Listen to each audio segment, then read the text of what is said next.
In this video, I will continue the series on AWS Firewall and install SONICWALL NSV Network Security Virtual Series. Like other third-party firewalls, this is quite easy to install.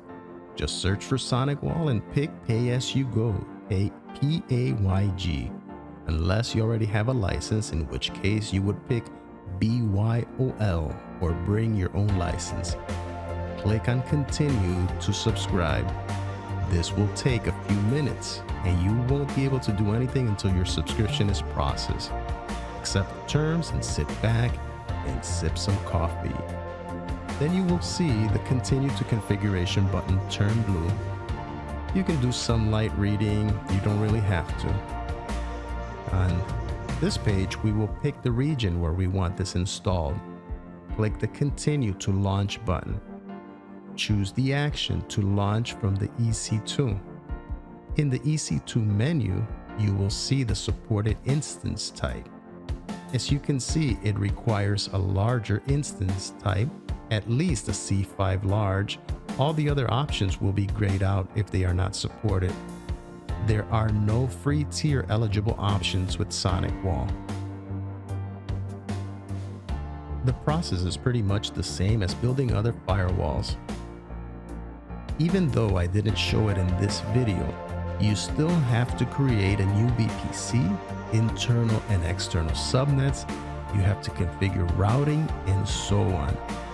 Please watch this video if you need help or just need to refresh. I'll also put a link in the description down below. As you can see, I selected the VPC with the name SONICWALL-Oregon and the public external subnet. You can leave everything else as default and then review your configuration and launch the instance. Similar to other firewall installations, this launch script configures the security group for you, but you can modify as needed. I like to always name my instances so that I know their purpose and it's easier to track if you have dozens or hundreds of instances. Per SONICWALL's documentation, the firewall must at minimum have 2 ENI attached. In other words, 2 elastic network interfaces. A previous video demonstrated the process. In addition, the ENI interfaces must be on separate subnets, a private and a public subnet. Once the instance is up and running, you can access the SONICWALL NSV management interface by entering the IP address into your browser. The default username is admin and the password is the instance ID. I will go back and grab that instance ID and enter that as the password. The first time that you log in, it takes a while for the management interface to come up. It almost seemed like it was stuck. But then you are presented with 2 options, to either go through the startup guide or to set up manually. Let's see what the startup guide gives us. First step will be to set up a new password for the admin account, and then go to the IP configuration. For this setup, I will just continue using the instance ID as my password.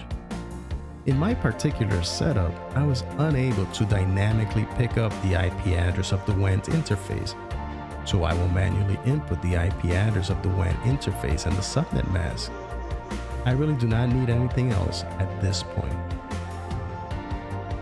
And now we can just take a look at the management interface, and we could take a look around and see the different options and the different dashboards.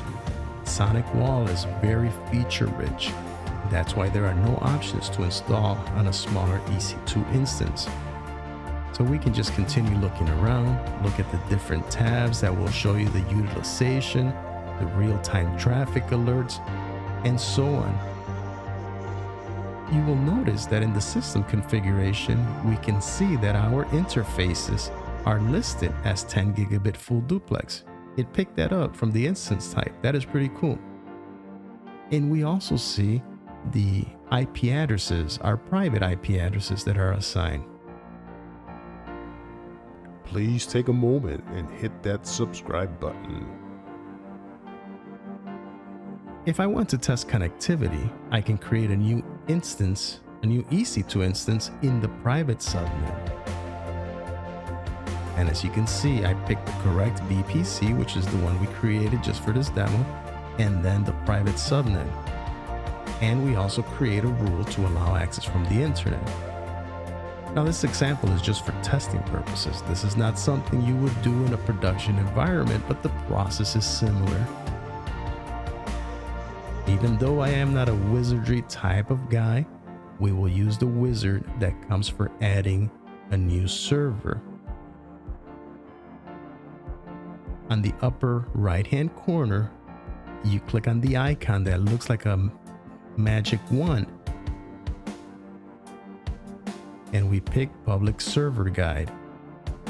Here we could pick the server type as a web server, but for this example, pick other and add ICMP type.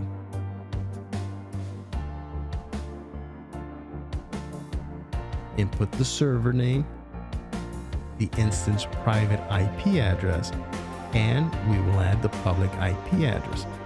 Now remember, this public IP address is the external IP address of your SONICWALL instance.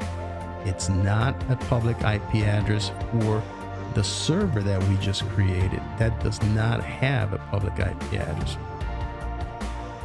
As you can see, the wizard will inform you that there are several things being created for you.